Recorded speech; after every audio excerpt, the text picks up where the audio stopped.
کر لیں، کہتے ہیں ایک بار سورۃ الفاتحہ پڑھ لے گا تو قرآن مقدس کے پڑھنے کا ثواب مل جائے گا۔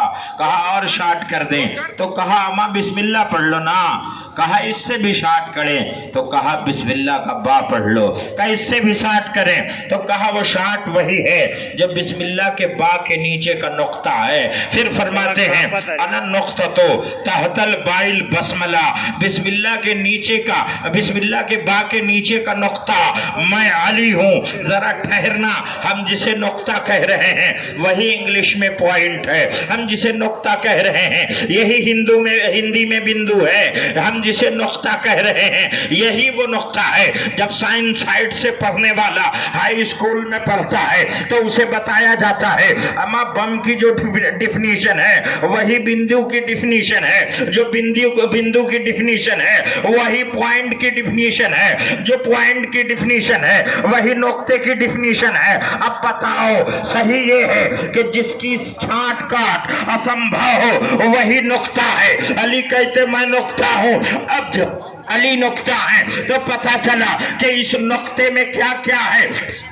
سامنے اپنے آپ ٹیبل پر کسی دیش ملک کا نقشہ رکھ لیں اور اس میں کوئی جگہ کا انتخاب کیا ہوا ہو، بتایا جا رہا ہو کہ یہ ہندوستان ہے، تو ہندوستان میں ایک جگہ لکھنؤ بھی ہوگی، دوسری جگہ دلی بھی ہوگی، تیسری جگہ ممبئی بھی ہوگی۔ اب جب نقشے میں ممبئی جیسی جگہ کو درشا دیا جائے، دہلی جیسی جگہ کو لگا دیا جائے تو ظاہر ہے کہ نقطہ دے کر، پوائنٹ دے کر اشارہ دیا جائے گا کہ یہی نقطہ شدہ جگہ دہلی ہے، یہی ممبئی ہے، یہی لکھنؤ ہے۔ کیا مطلب؟ جو ٹیکسیاں چلتی ہیں وہ اسی نقطے میں ہیں، جو بھیڑ موجود ہے ممبئی میں وہ اسی ممبئی کے نقطے میں ہے، جو پبلک موجود ہے ممبئی میں وہ اسی نقطے میں ہے۔ علی آپ کے نقطہ ہونے کا کیا مطلب؟ تو مولا کائنات نے جواب دیا امجدی سن لے، میں بسم اللہ کے با کے نیچے کا نقطہ ہوں تو کائنات مجھے میں سمائی ہوئی ہے، میرے رب کا کرم ہے۔ اب اگر آدمی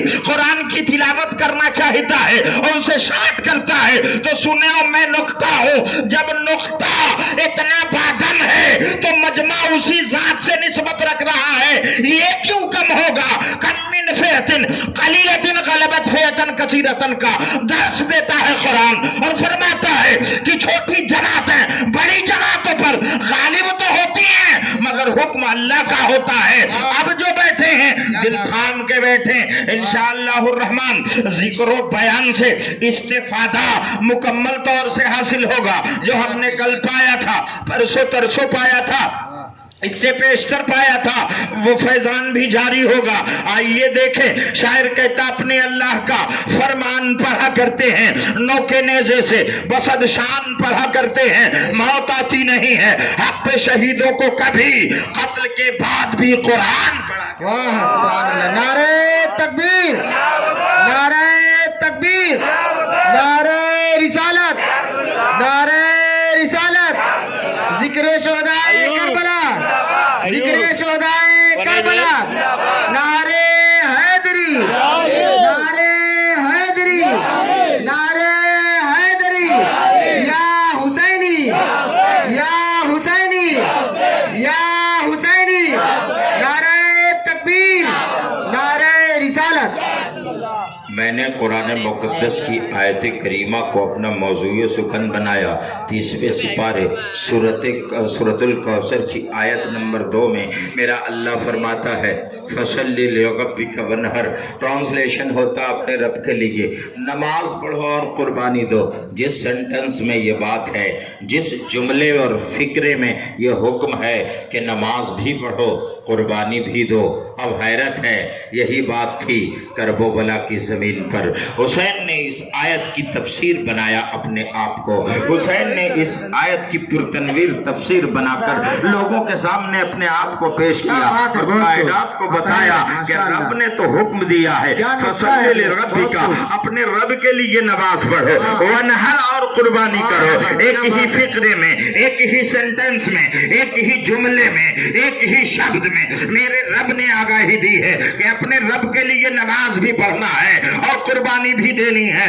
ऐ लोगों देखो, मैं अपनी गर्दन घोड़े पर नहीं कटवाऊंगा, मैं अपनी जान करबो बला के बीचों बीच में नहीं दूंगा, मैं अपनी शहादत का जाम लोगों के बीच में नहीं पीऊंगा। हुसैन क्या करेंगे?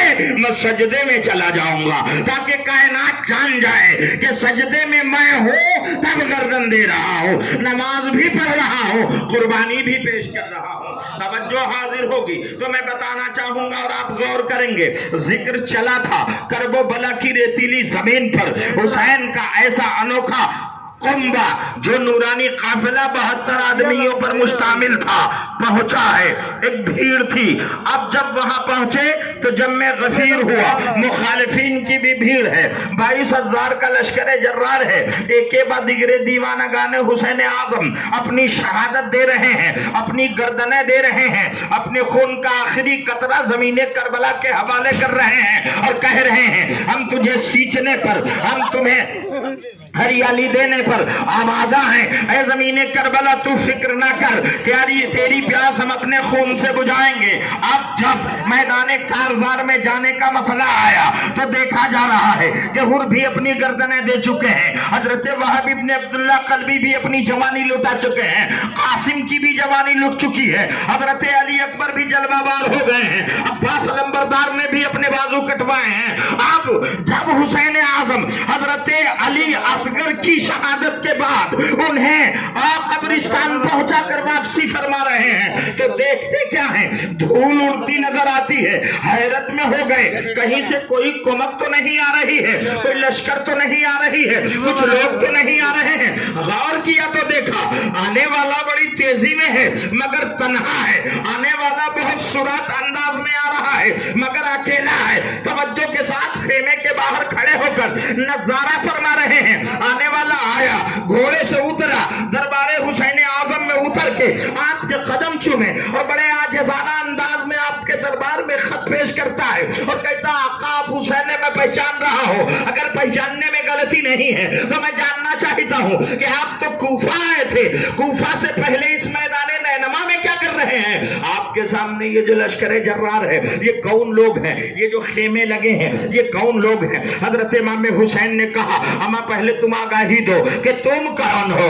उसने खत दिया और कहता ये आपकी बेटी सोगरा का मकतूब है जो मदीने में छूटी थी, जो बीमार थी, अलालत के शिकार थी, जो मरीज थी, आप उन्हें छोड़ के आए थे, उनका ये खत है। मैं चलते चलते चल रहा था मदीने की गलियों में, आपके दरवाजे से गुजरा, मैंने देखा कि वो बच्चे नन्ही सी बच्ची अपने मकान के बाहर दरवाजे पर बैठी इंतजार कर रही है, या हुसैन के नारे लगा रही है। मैं घोड़े से उतर के अदब से बैठ गया, मैंने कहा खातून मुझे बताओ तुम हो कौन, बात क्या है, हुसैन आजम के नामे पाक का माला क्यों जप रही है? तो उसने कहा था ये पूछने वाले अगर तू मेरा हमदर्द है और मुसाफिर है तो सुन, क्या तू कूफा जा रहा है? अगर कूफा जा रहा है तो मेरे बाबा हुसैन कूफा गए हैं, मेरे भाई अली अकबर कूफा गए हैं, मेरी माँ शहरबानो कूफा गई हैं, मेरे छोटे नन्हे भाई अली असगर भी कूफा गए हैं और मेरे भाई अली अकबर ने कहा था मैं 1 महीने में तुम्हें लेने आऊंगा,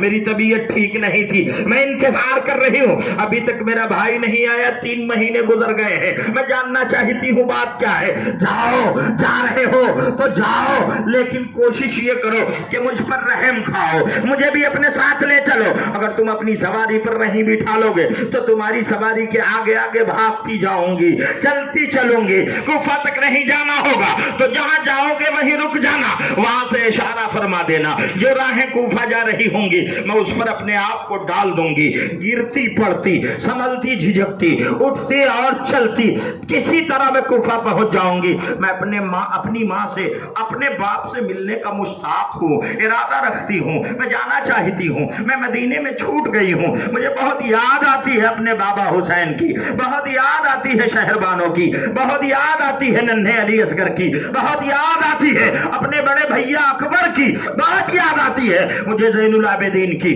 मैं यहाँ आंखें बरसा रही हूँ, चलो ना मुझे ले चलो। उस शख्स ने कहा अम्मा मैं तो मदीने के बाहर का आदमी हूँ, मदीने शरीफ में अपने बच्चों की तबीयत की खराबी पर दवाई खरीदने की नीयत से आया था। अब जब तुम कहती हो तो मैं अपने बच्चों के दवा को अल्लाह और रसूल के हवाले करता हूँ, उनकी बीमारी को रब के सुपुर्द कर रहा हूँ। ऐ खातून तुम अपना पैगाम दो, मैं उसे पहुंचाने की कोशिश करता हूँ। तारीख शाहिद है कि सोगरा ने जल्दी जल्दी अपने दस्ते करम से खत लिखा है, खत इमाम हुसैन को हुसैन के नाम लिखा है और उस कासिद के हवाले किया। वो बड़ी तेजी से चला।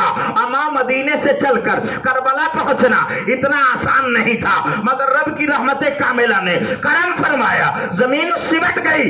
इतनी जल्दी कासिद करबला पहुंच गया कि पहुंचने का जवाब नहीं था। वो कहता मैं कासिद हूं, ये खत है। हुसैन आजम ने उसे अपने सीने से लगाया है, अपने लबे मुबारक से चूमा है और जब खत को खोला पढ़ा तो लिखा था, बाबा आप भी गए, अम्मी जान को भी ले गए, भाइयों को भी ले गए। आपने कहा था ना 1 महीने में अकबर को भेजूंगा, आपने भेजा नहीं।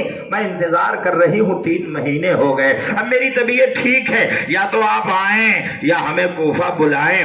मैं तड़प रही हूँ, मैं परेशान हूँ। आका हुसैन ने अपने आप को संभाला, आंखें बरस गईं और कहते हैं मेरे सीने पर मेरी तस्कीन बन के सोने वाली मेरी लाडली, ऐ मेरी बच्ची, ऐ मुझे अपनी तसल्ली से फैज़े आप करने वाली, मेरे आंखों की नूर, मैंने तो तुझे इसलिए मदीने में छोड़ा था कि तेरी तबीयत ठीक नहीं है, मसाफत लंबी है, सफर करूंगा और सफर में दुश्वारी हुई तो तुम जा बहक ना हो जाओ। तुम्हें इसलिए मदीने में छोड़ा था। हम यहाँ आए थे कि हमें बुलाया जा रहा है, वफादारी के लिए पहुंचे तो कौम गद्दारी पर आमादा हो गई। यजीद की बैत पर मुझे लोगों ने उभारने की कोशिश की है। अब जब मैं यहाँ पहुंच गया हूँ तो हालात ये हैं कि तुम्हारा वो भाई जिसे अली अकबर कहती हो वो शहीद हो चुका है, जिसे नन्हा असगर कहती हो वो अपनी गर्दनें दे चुका है, जिसे कासिम कहती हो उसकी जवानी लुट गई है, जिसे चचा अब्बास कहती हो उन्होंने अपने बाजू कटवा लिए हैं। नबी की आन के लिए, कुरान की शान के लिए, इस्लाम की अजमत के लिए। ऐ मेरी बेटी फिक्र ना करो, मैं तुझे पैगाम देता हूँ। कासिद से कहा कहीं जालिम तुझे ना मार दें, ले दोबारा ये पैगाम ले। उस कागज को पलट कर आपने अपनी अंगुश्ताए मुबारका से उसके दूसरी सतह पर कुछ लिखा था और लिखकर वापिस फरमाया, कहा ले जा बड़ी तेजी से मेरी बेटी के हवाले करना।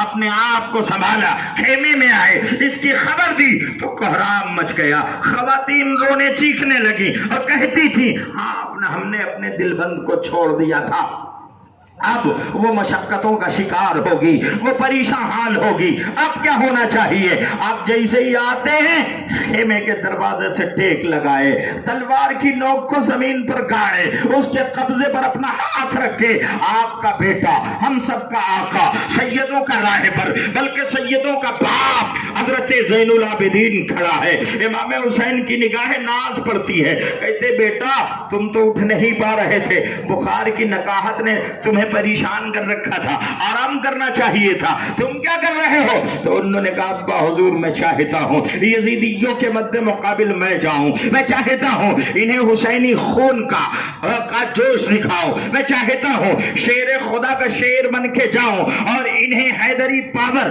और ताकत का मजा चखा दो। हजरत इमाम हुसैन ने कहा बेटा तुम्हें नकाहत है, तुम अगर जाओगे तो सैयदों का सिलसिला खत्म हो जाएगा, तुम अगर जाओगे तो सादाते किराम का बनना बंद हो जाएगा, तुम्हारा रहना